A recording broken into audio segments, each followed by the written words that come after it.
So, Jeremy, we are live. Namaste to the king of swing, who's going to swing Good us to with you, his Jerry. music and his insights from his books today. Namaste, assalamu alaikum, sat Nice sri to meet akal, you. salam, dorud, shalom, and peace to everybody. Yes, lovely. Peace to everyone. Jeremy, they say music is the language of peace, and who better to have to discuss music and thought leadership from the book that you've written, Late Night Thoughts of a Jazz Musician. So welcome to the inspiring REXperience School Convos with inspiring authors that we have every Sunday at 7:30 p.m. And we are very happy and glad to have you with us today. Thank you very much. It's my pleasure. And lovely to see you, Jerry. We've become friends now already. Yes. Talked a few times already. Yeah. We've only met online on Zoom and not met in person. But like I always say, there are no strangers here, only friends we have never met. And I think Correct. I know you for a little over a year now. You've been one of our mentors for the Mojosh Inspirator Life Leadership and Learning to Learn Success Summit. And a lot of young students are benefiting from all your insights that you shared about how to pursue your passion and transform it into your mission. As you know, Jeremy, we invite authors every Sunday, authors who write books in three genres, basically self-help and personal development, books like what I write, and of course, the book that you've written also actually kind of falls in the same genre of self-help, personal development, more awareness, consciousness, because those are the kind of thoughts that you've written in your book. The second genre is autobiographies, biographies of real heroes, inspiring leaders from the world over. And the third genre is books which, address social, political, economic issues. And we're very glad to have you with us today because you're not only an author, but you're also a musician. And I think since music is the language of love, I would request you to start with all that jazz that you have filled up in you and give us a nice number. Over to you, Wonderful. Jeremy. Thank you. I'm going to play a song that I composed a few years ago called Mount Olive. And it's on my current album, Live at No Black Tie, Kuala Lumpur. And this album is now has been on the US jazz charts for the last 8 weeks. So here's one of the tunes from that album. This is Mount Olive. Enjoy. Congratulations for that. If you've been on the charts for the past 8 weeks, I'm sure that there is a lot happening out there. And I'm sure that many music awards will soon be having Jeremy Monteiro present in their functions. Thank you for your kind wishes. I'm Here's sure Mount that will Olive. happen. Yes, all over to you.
Brilliant, my friend. Brilliant, Jeremy. That was awesome.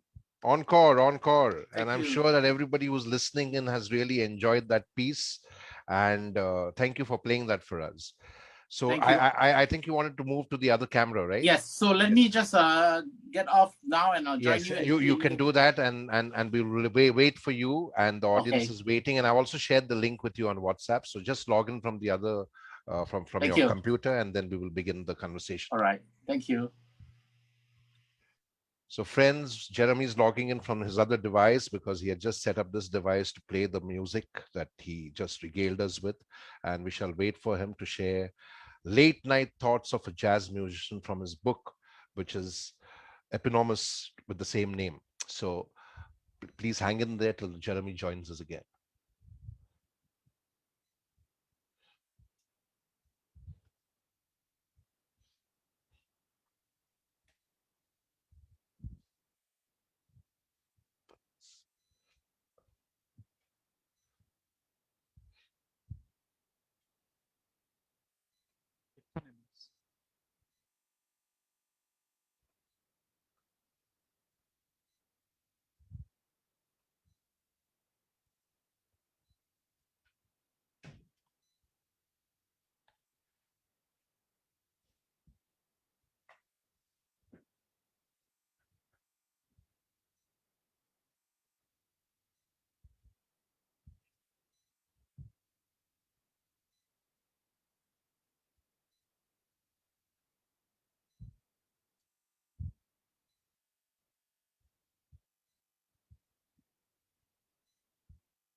All right, Yes. Jeremy, welcome once again.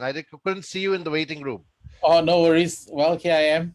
All right, so back we have Jeremy back with us. So Jeremy, to begin with, do you want to tell us all, and a warm welcome to all the participants who are joining us on Facebook Live, who would love to know more about all the thoughts that you've written in your book, Late Night Thoughts of a Jazz Musician. But before we get into the book, I would request you to tell us a little more about your life journey, your life story from childhood to now. What inspired you to get into music?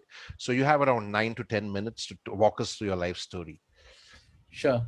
I started off playing music when I was uh, very young, as 7 years old. My father used to be a policeman, so he used to have, but he used to be a jazz guitarist as well as a Hawaiian guitarist, and he used to have his friends over to come and have a jam session very often.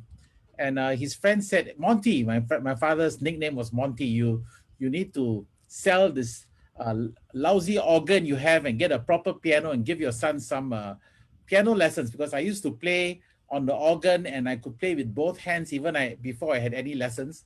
So my father sold the organ. He had a Fafisa organ, and bought a piano, a Chinese brand piano by the name of Blessing. So what a blessing it turned out to be for me, because it became something that I grew to love so much and became so much my life. Later on, I took lessons from a very good teacher, Miss Quack, and this went on for a few years. And when my family moved to Kota Kinabalu in Sabah, I lost interest in music. I fell out of love with music. And in fact, I hated my lessons so much, I would do anything to just escape practicing. But my mother went to find a wonderful piano teacher by the name of Mr. Tan Zi Tong. And he's in his 80s, and we are still in touch today because he is my most influential piano teacher. And he made me fall in love with music again. What I loved about his way of teaching was that everything he was trying to teach me, he could demonstrate. And I think that's a hallmark of a good teacher. You know, they say those who know do, those who don't teach, right? But in this case, Mr. Tan, he actually knew how to show me everything he was teaching me. He was verbalizing, he was able to demonstrate on the piano. So that really was very impactful for me. Um, I then went on to study the piano with him until we moved back to Singapore. And when I was 16 years old, my mother was a private nurse, and so she was nursing the owner of a jazz club who had just had a bypass surgery. And then they got to talking, and his name was Mr. Isaac, Mr. AJ Isaac, and he said, "Okay, well, when I get better, bring your son for an audition to see whether I can employ him at my jazz club." But of course, he was just being polite because, you know, I was only 16 years old. But when I went for the audition, he not only employed me as the pianist with the Club 392 Quartet, but also made me the band leader at the age of 16 years old with my musicians in their 30s and 40s. Wow, that's brilliant. That's amazing. Most of my musicians were very kind to me. I mean, they went along with the fact that I knew what I was doing and I was playing at a good professional level. One musician didn't like the idea in his 40s that his boss was a 16-year-old boy, but even he came around after a while, you know.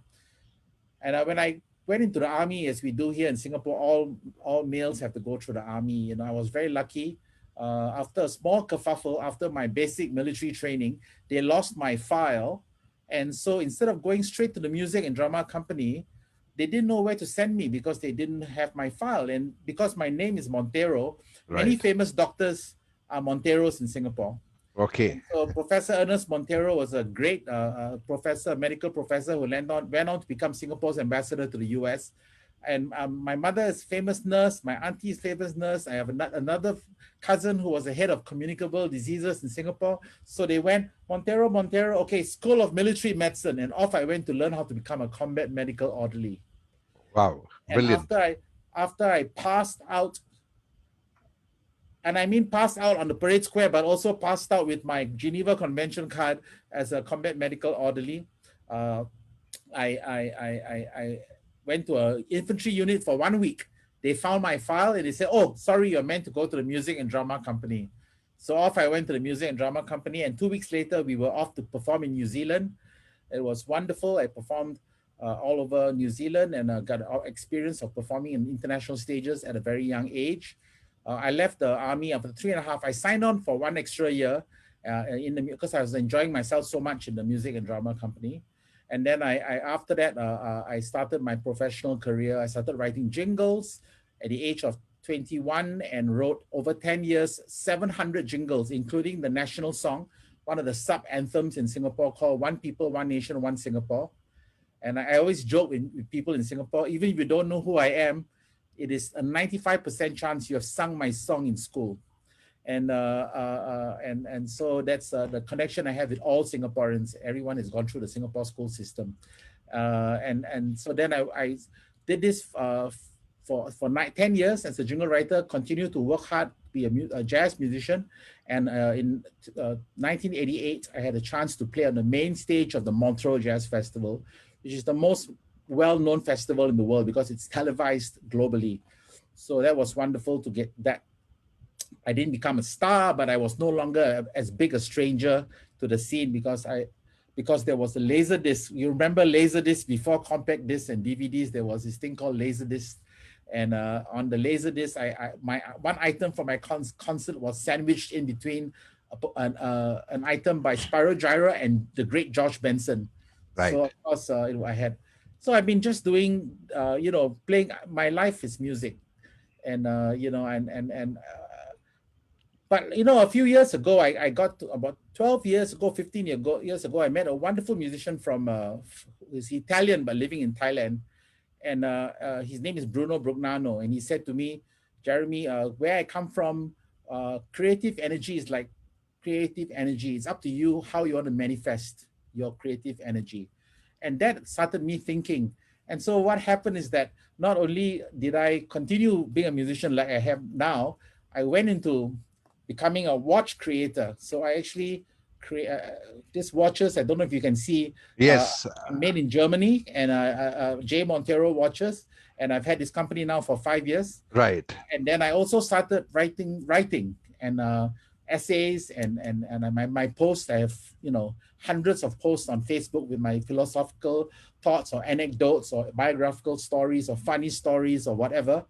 And someone told me, Jeremy, you write so well. Why don't you put all your thoughts into a book? So I did. I chose the 80 over best essays and put it into a book. And I went to see the publisher, Marshall Cavendish, and this is my book. And very nice. They accepted it, and I actually released this book, and I was completely shocked when the Golden Door Awards nominated my book for an award in both the Golden Door Awards as well as the Golden Door Rex Award as well. Global Fellowship and Karmavir Chakra Awards. Yes, yeah. So I was so very much. I was totally shocked. So to receive 2 awards for my first literary book is a huge shock. So I am now writing. I've actually written enough for 2 more books, book 2 and book 3, in the same vein, and I'm going to tidy up book 2 in the next couple of months, send it to my editor, and hopefully by the end of the year, very early next year, I will release more late night thoughts of a jazz musician. And then I have 2 more books, one more book, which is a novel based on a true story. And also everyone is asking me to write autobiography. And I was going to do my autobiography in 3 or 4 years' time.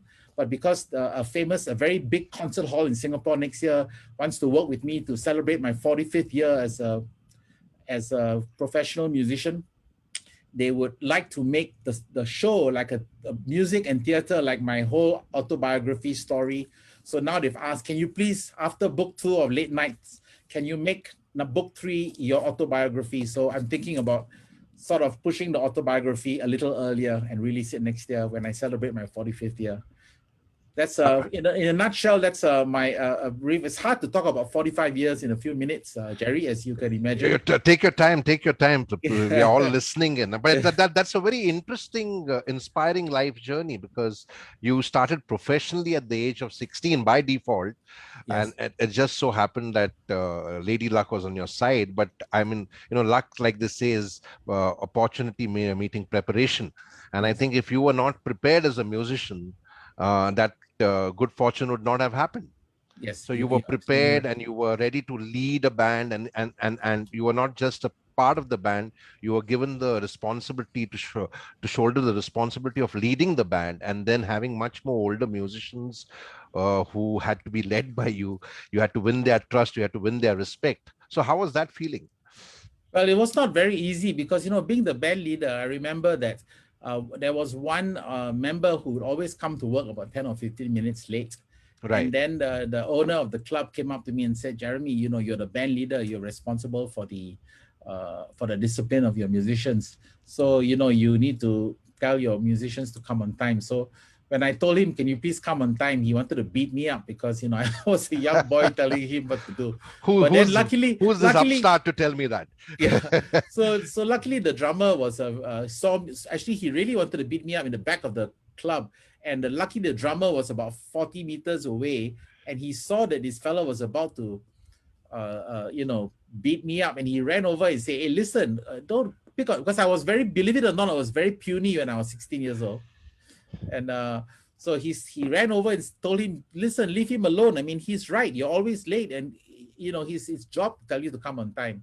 But later on, like I said, we ended up being good friends. And sometimes adversity or having a clash can actually lead to meeting your best friends, And that's what I always teach in our leadership coaching classes, that, just because you're given a title and a position as a leader does not mean that people will trust and respect you. You have to earn their trust and respect. You have to win it.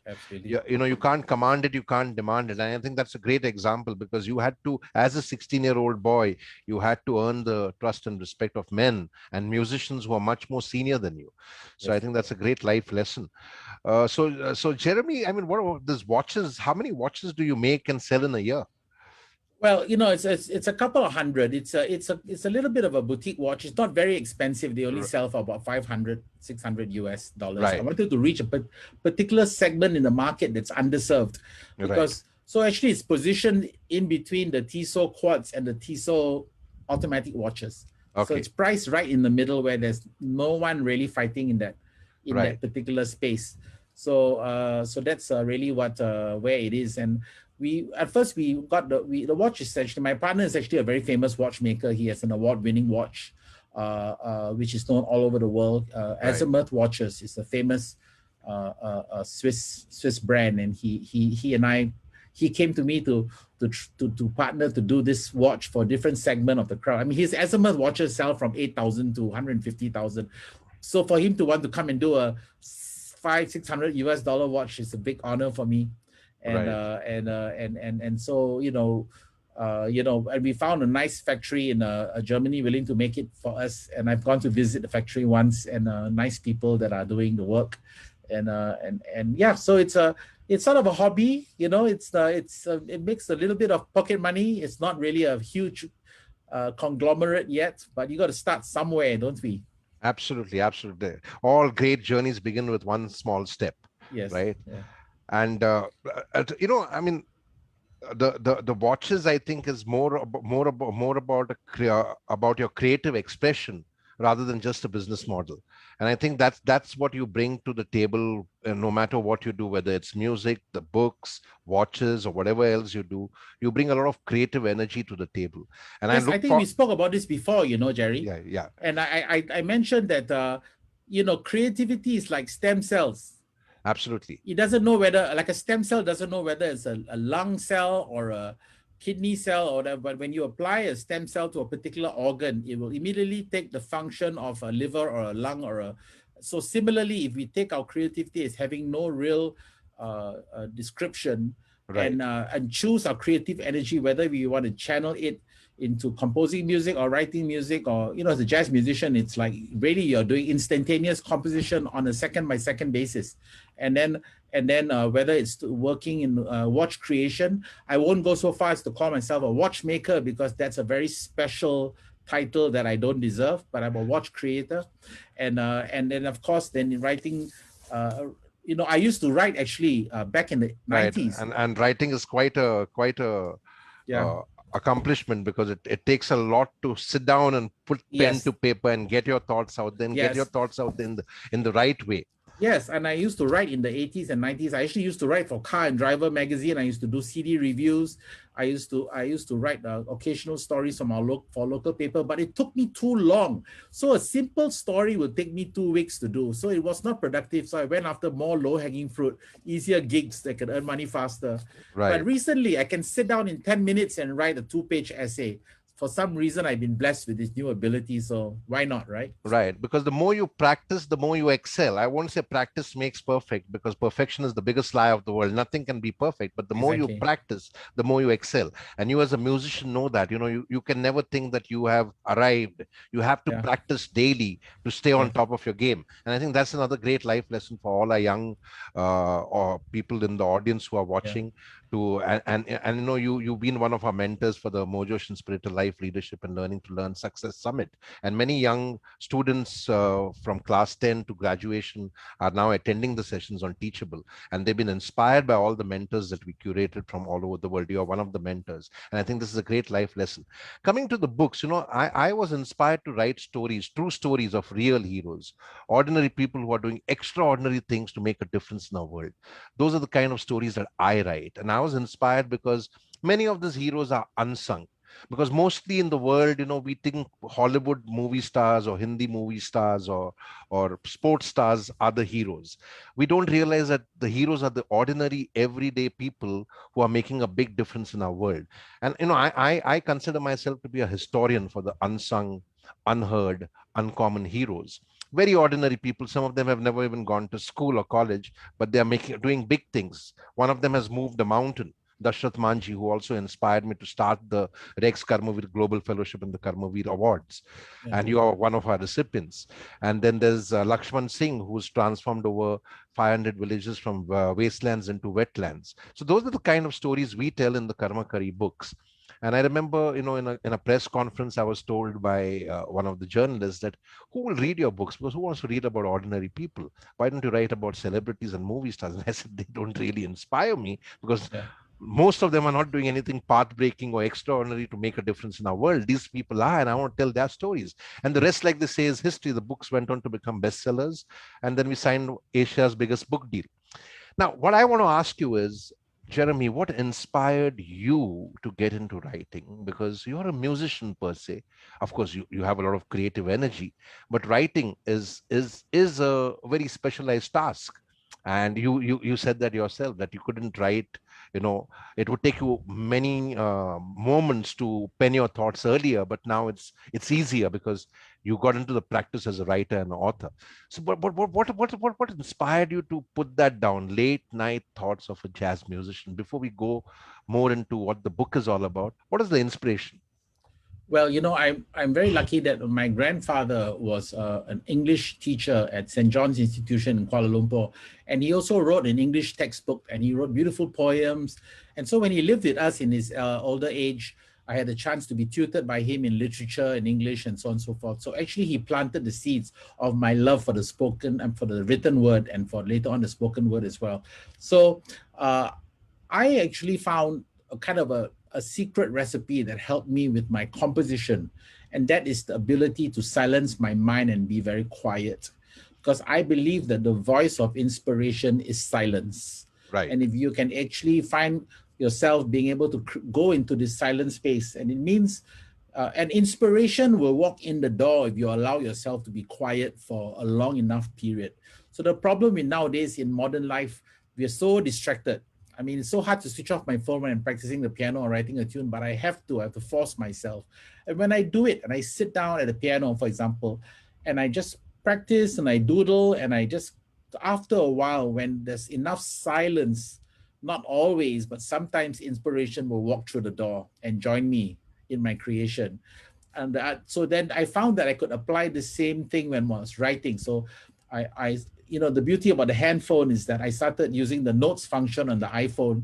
And when I had an idea, I would actually start writing. And after a while, because I was quiet, it was as though the essay was writing itself. I was nothing but, without sounding weird, I was like almost like a medium, because I could just hear the stream of consciousness coming through the silence. And my fingers were just typing the stories away, and all the spelling mistakes, which I will correct later, and all the grammar and syntax I will correct later. But I would just allow the thoughts to flow. Right. And Sometimes, that's the best way to write. You just let your thoughts flow, and then you revise and refine it later. yes, exactly. Absolutely. Yeah. Yeah. Because So that's really what. others you lose your chain of thought. And it's so funny, you just go, and then it's one story and two story and three story. And then I share on Facebook, and I get inspired because people like and they comment, and interesting comments about the essay. And after a while, really, I just have to sit down, be very quiet, switch off the TV, just sit down, have a cup of coffee, and then the thoughts come and I start writing.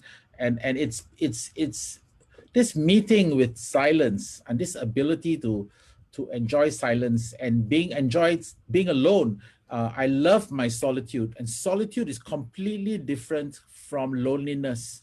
And if you can really enjoy your own company, to keep your own counsel and your own company, and enjoy your solitude like a sweet nectar, and from that nectar comes the inspiration of your creations, whether it's music or whether it's words. Yeah, absolutely. And I completely agree with you. Many people don't like their own company.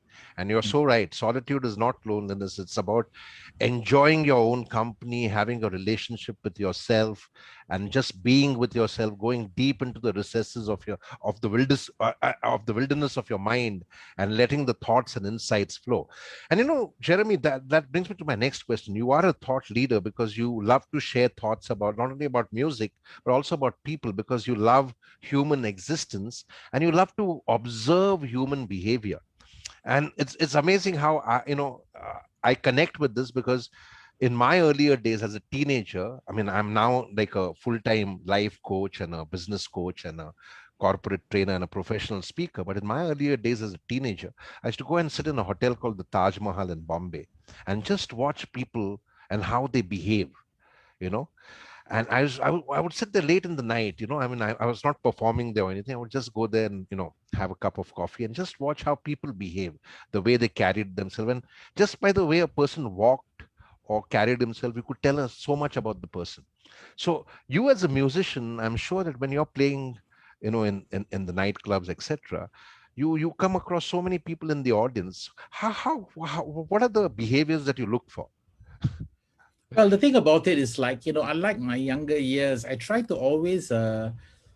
always give people 100% when I first meet them, rather than give them 0% and let them earn their 100% or 50% or 80%.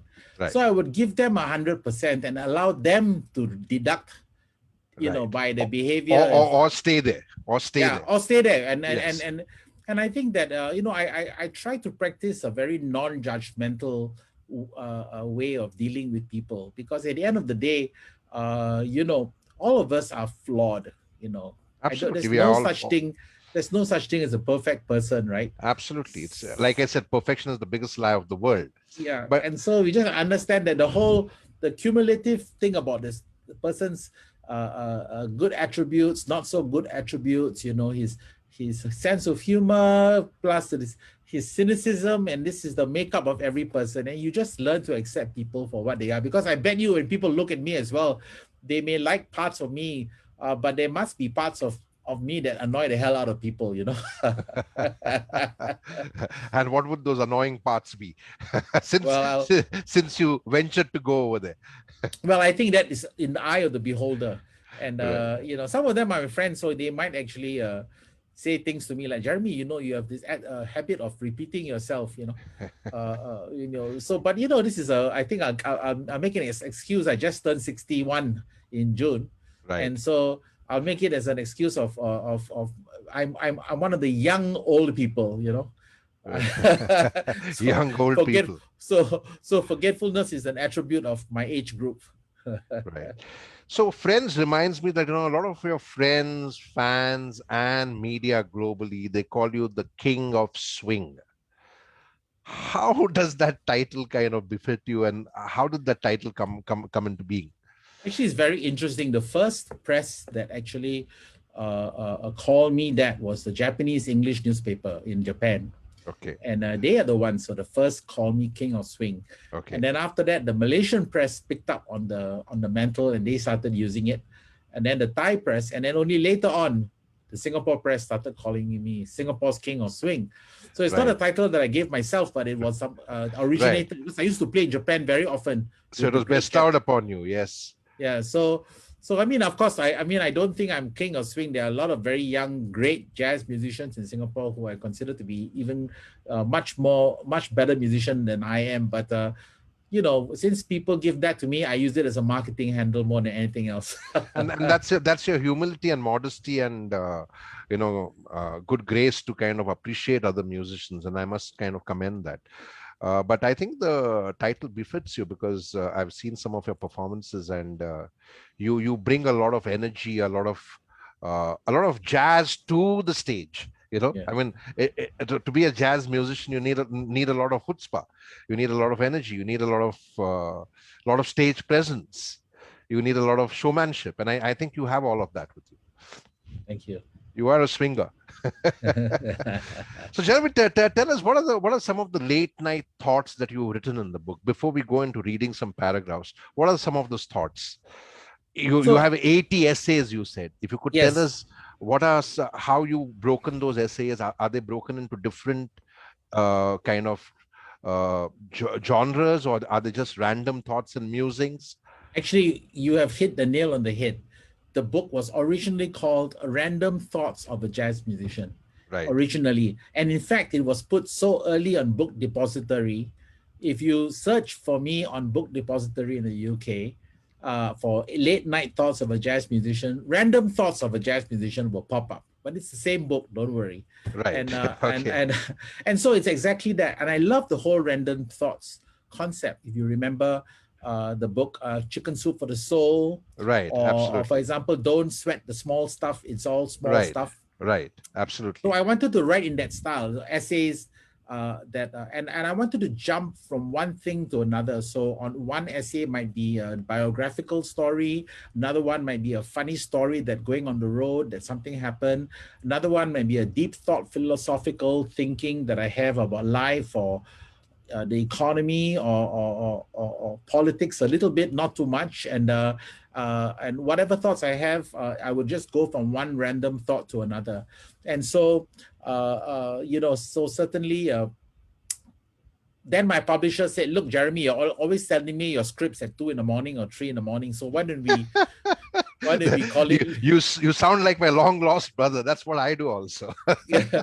So and then I of course I have not written a book before, so I was very lucky that my friend Kanan Chandran, who's a very eminent a journalist that I would like for you to meet one day. He has a magazine called the Storm Magazine. It used to be in print, now it's online only. It's stormasia.sg. And Kanan, I've known since in my 20s, and I wanted someone who knew me intimately to edit the book, because then and he had a very light touch on most of the book. I mean, chapter 1 I think was the heaviest touch, because the way I wrote it originally, he said that I don't want you to get in trouble with the way with the environmentalist or the minister for environment, and so he did a rather heavy touch for chapter 1, or the first essay of the book, but the rest of it was very nice. I mean, he did a wonderful job and truly worked as an editor, but he allowed my voice to continue to come through very strongly. So I really appreciate Kanan Chandran's work on it. So. It's very important to have a good editor, because the editor's job is not just to check the syntax and the grammar, but also to ensure that they don't lose the essence of what we've written. And I completely agree with you. But he heightened things like if an emotion could be expressed a little better, so on and so forth. So I really enjoyed. In fact, this is a little bit like my work as a producer, as a record producer, because I've also produced records, not only my own records, but records of other artists. And it's how to let the artist be the artist. For most recently, I produced the superstar jazz singer from Europe, Laura Fiji, who is a big star in many countries of the world. She has sold many gold and platinum albums, and I was so honored to produce her last record, Laura Goes East. But just that, how do you produce Laura Fiji, such a great artist? You just let them be themselves, and you really be a facilitator.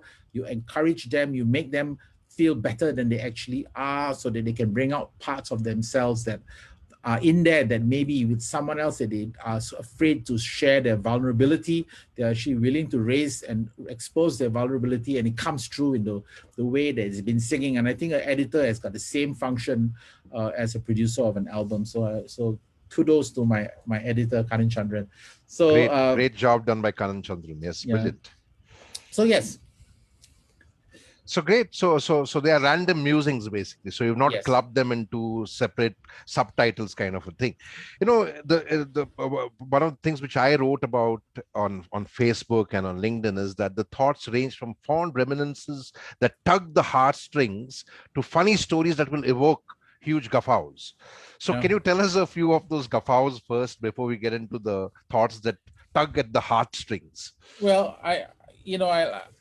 to be honest, before we came on, I chose probably more essays than we need. And I didn't actually choose any of the super humorous ones, unfortunately. Okay.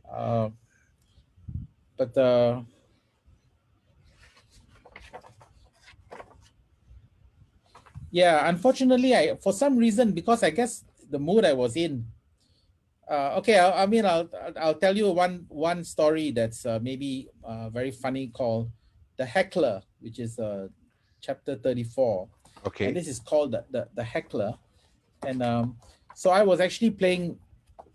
Let me just go to it, because actually the book's been out for almost 2 years now, and unfortunately I've gone and done my cataract. So you notice that the last time I had glasses on. Yes, no glasses I know. So I need to use reading glasses now. Surely that's fine. 85. Page we 85. like you with your glasses also.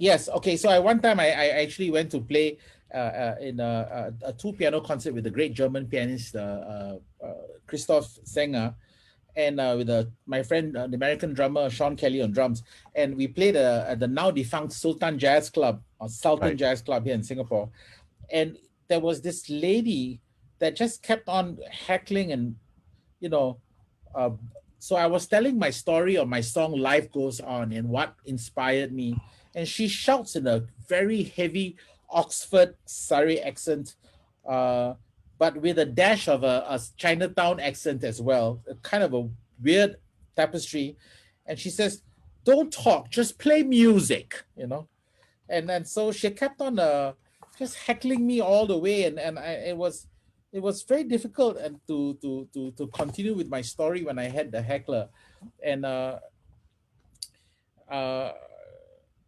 so anyway, after she heckled me for a very long time, I when during the break I said, "Madam," in the voice of an English butler about to serve a prissy duchess some tea. I said, I says, she said, you know, I said, oh, I said, well, I was about to tell the audience the story of what inspired me to write the next song we are about to play. Is that okay with you, madam? And I spoke in this voice of a butler, an English butler, and she Okay. all sheepish, and then she kept quiet, and she said, "Yeah, okay."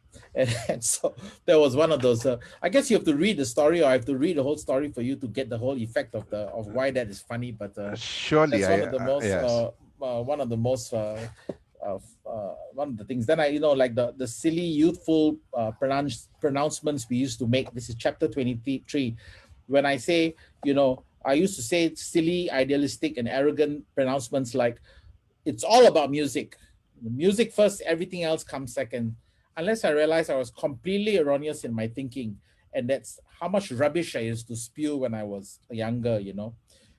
And I realized that there's so many other things that are more important than just the music, and so on and so forth. So yeah, those are the things. I should have gone and looked for more of the funny stories, but I'm sorry I haven't done so. No, that's fine. That's fine. So whatever Yeah.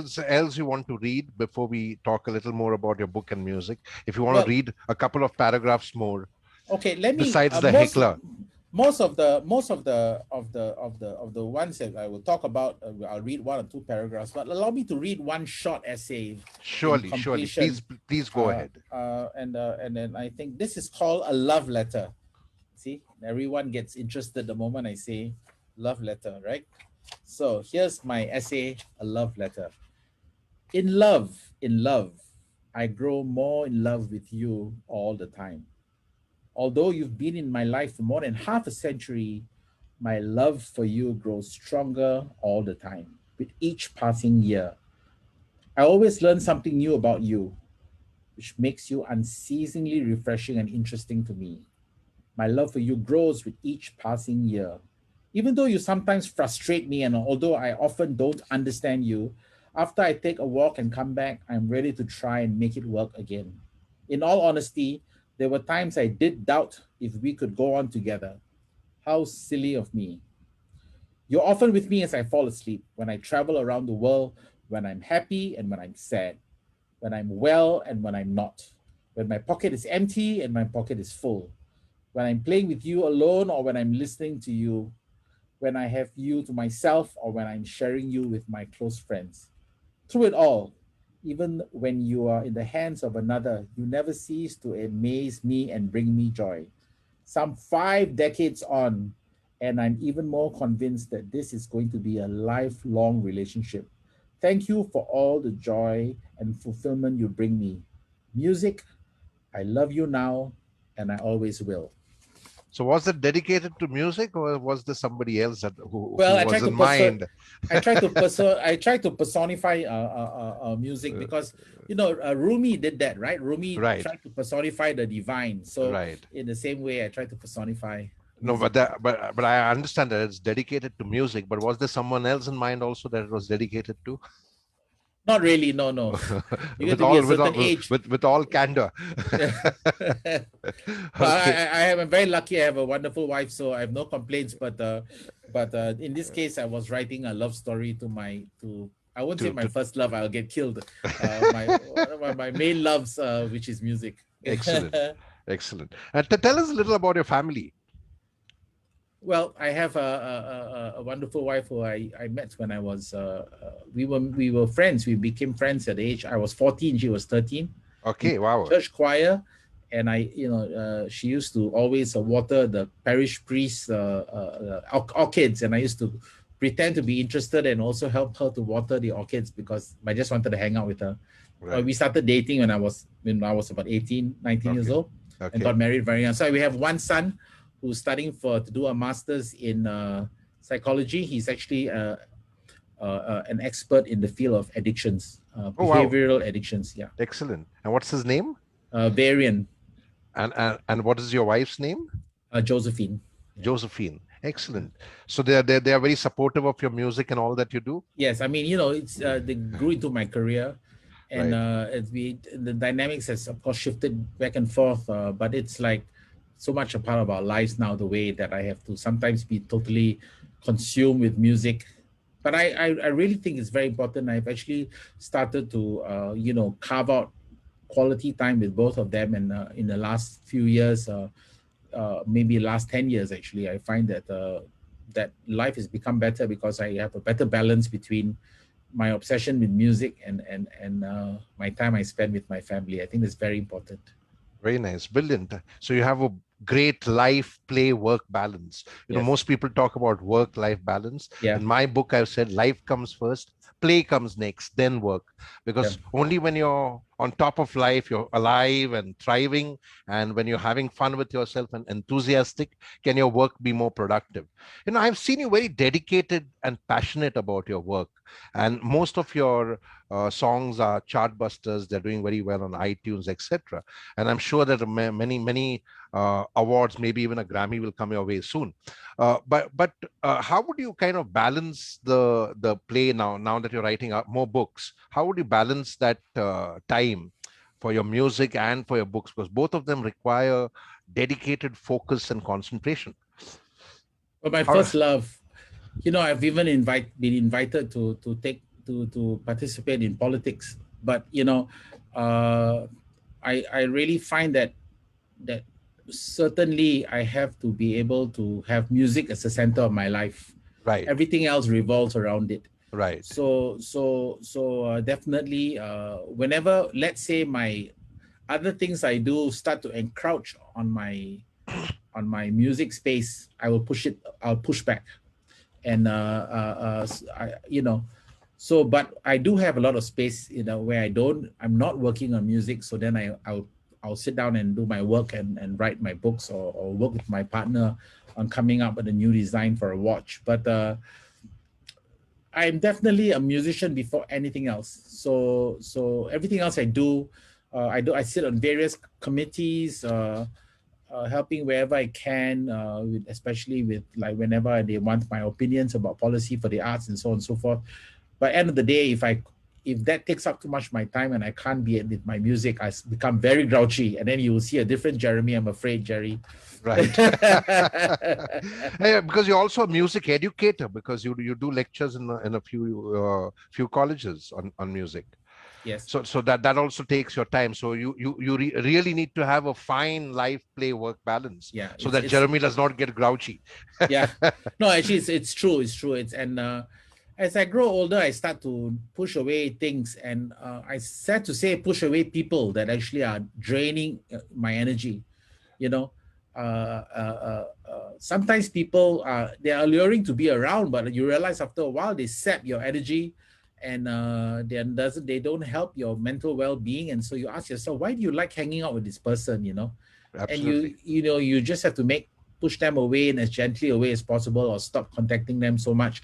And then you create new time to do the things that you love, or spend time with the people that you love. That's a very important thing that I've learned. We humans tend to spend too much time trying to impress people who don't care about us. Absolutely true. And Absolutely then true. and then the people who do care about us, we find that we don't feel motivated to show them attention and energy and make them, go after them in terms of their support and their validation. Because I mean, of course, it's best to be self-validated above everything, but I think we all, I don't care how great you are. I used to play with the great jazz musician James Moody, whose most famous song everyone knows, called Moody Spoon for Love.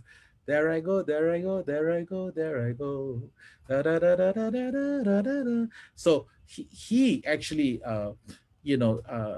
as great as he was and as winning Grammys and one of the great people who co-invented the music that we love called bebop jazz. Right. After a show with him, and I played with him for 15 years. I used to play with him on a regular basis. He would ask me, "So how, Jeremy? Was that okay? Did I sound okay?" And I'm thinking the grandmaster is asking me, who am I, right? And I always felt shy, but I realized that no matter how good you are, that you actually, when you trust someone, it doesn't matter if he's 20, 30, 40 years younger than you. Right. So I realized it was because he trusted me and he was so humble that this grandmaster was able to ask this younger musician how he did on a show.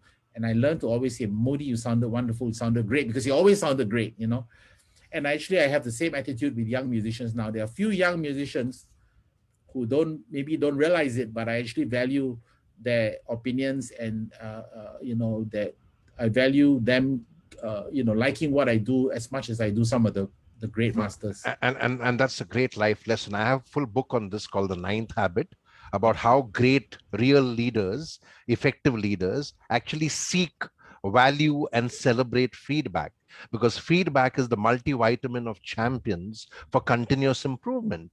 And Moody actually is a great example, because he's asking you, a musician who's much more younger, that how did I sound? Because it's not thinking that you have arrived and you will perform at your best on every stage or at every event, but you want to know exactly how you fared in that particular talk.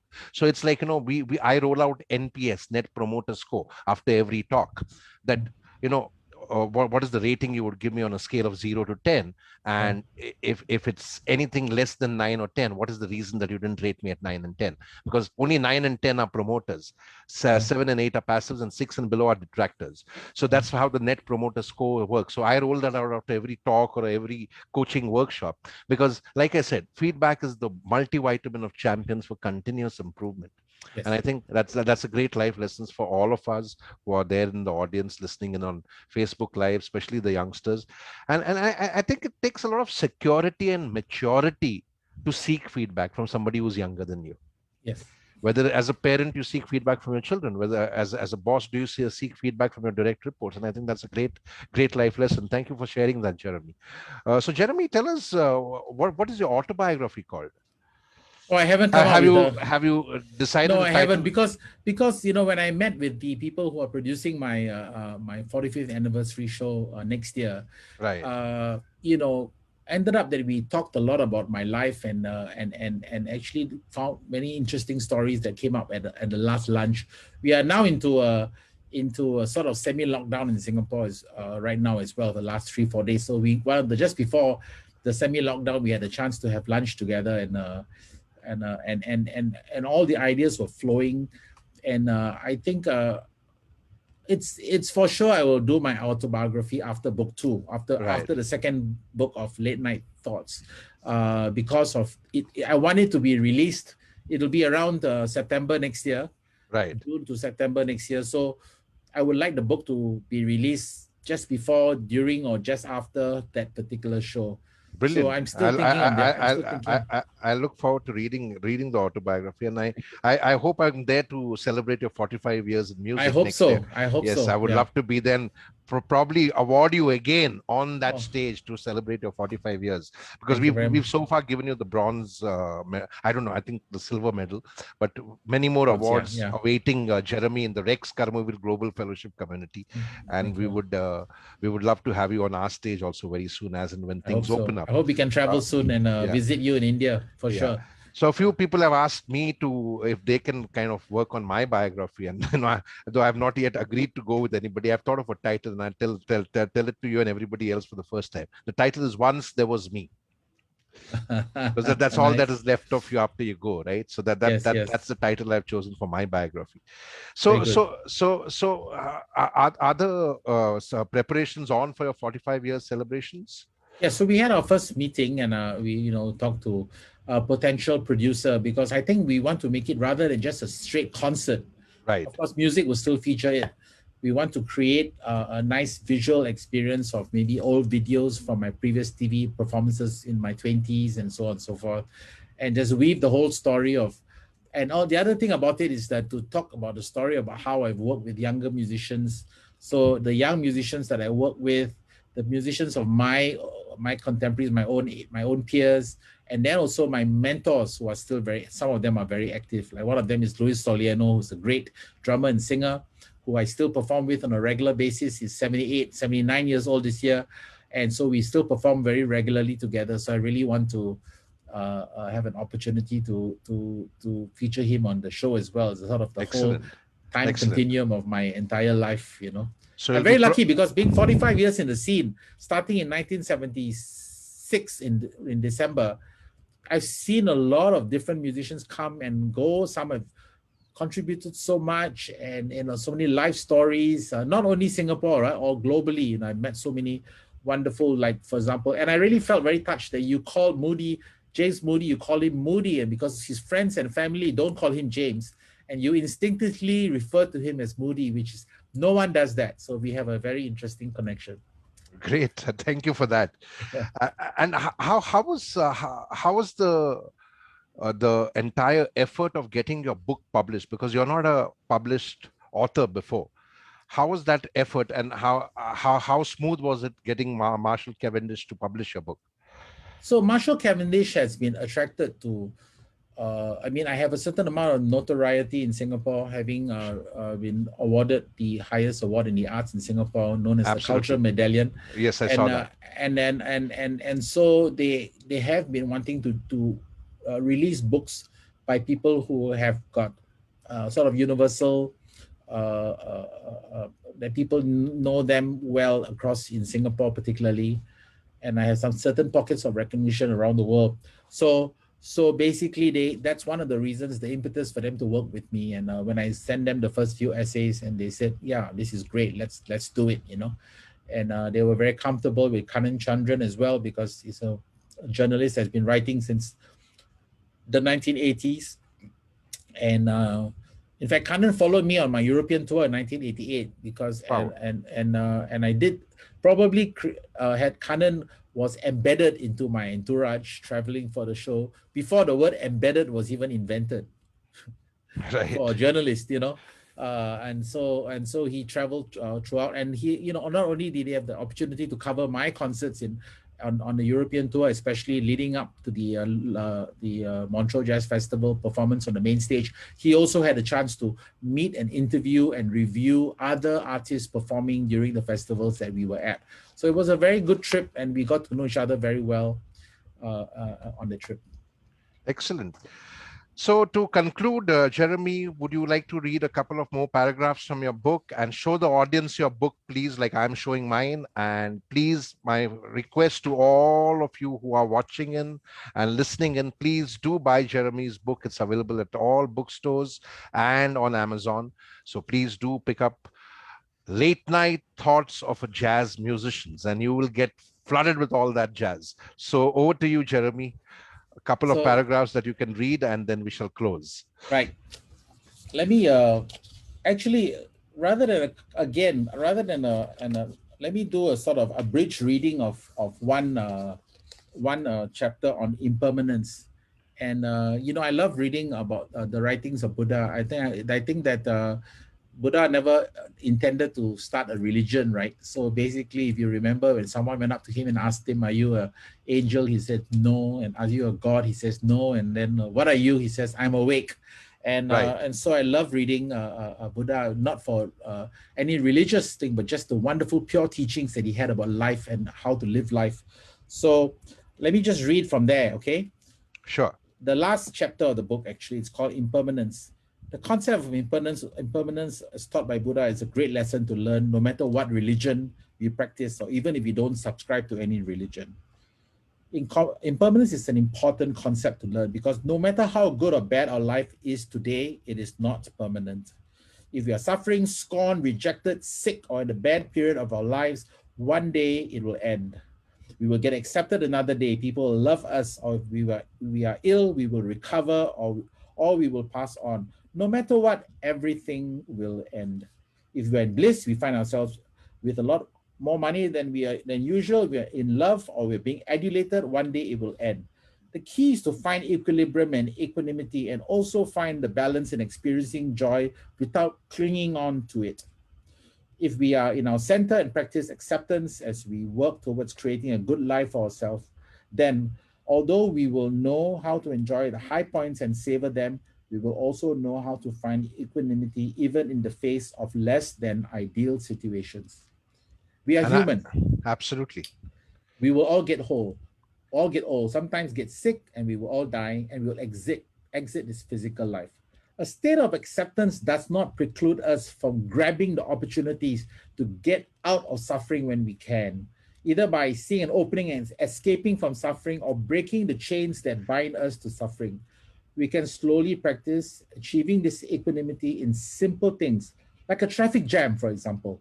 If we always curse and swear in traffic jams, we can teach ourselves to transmute the frustration into lovely, quiet time where we listen to that album that we've been wanting to listen to but never had the time, or think of new ideas or ways of doing things, or have a nice conversation if we have someone in the car with us.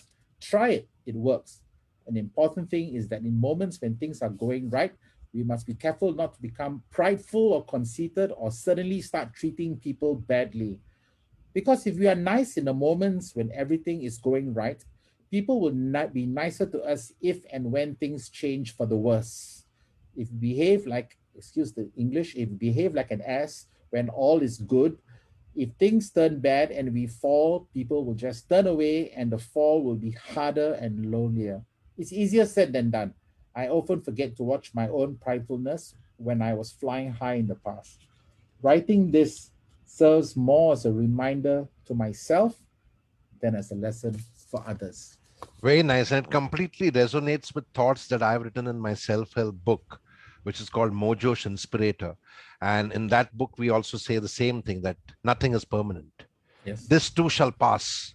Yes, The absolutely. best and the worst is yet to come. Yes. The best and the worst is yet to come. So, Jeremy, thank you so much for reading that chapter about impermanence. Completely resonates with the way I think, and I'm so happy that we had this conversation with you today. I think we are very like-minded, and we should keep having many more conversations with you. I look forward to having you in the Rex Karmavir Global Fellowship and the Karmavir Awards next year, as and when we go live after this pandemic is lifted. Till then, stay safe, stay strong, and thank you for making the time to have this conversation with me today. Thank you, Jerry. It's a pleasure. Thank you very much. Thank you. Sawadika. Namaste. Take care. Bye-bye. Good night and my regards to all at home. Thank you. Same to you. Bye-bye. See you.